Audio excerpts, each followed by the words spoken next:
ராவுத்தர் ஃபிலிம்ஸ்ல சாப்பாடு கொடுப்பாரு.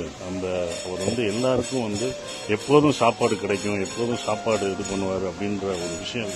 அதை நாங்க அவர்கிட்ட தான் கத்துக்கிட்டோம், கேள்விப்பட்டு கத்துக்கிட்டோம். அவர் இப்படி பண்ணாருன்னும் போது நான் என்னோட கம்பெனி ஆரம்பிக்கும் போது முதல் சொன்னது, இங்க எல்லாருக்கும் ஒரே மாதிரி சாப்பாடு இருக்கணும், எப்படி கேப்டன் எல்லாருக்கும் கொடுத்தாரோ அது மாதிரி இருக்கணும் அப்படின்னு நான் அதை எங்க இதுல சொன்னேன். அதுபடிதான் நாங்களும் நம்ம எல்லாருக்கும் ஒரே மாதிரி சாப்பாடு எப்ப வந்தாலும் கிடைக்கும் அப்படின்ற ஒரு விஷயத்தையும் நாங்க சொல்லியிருந்தோம்.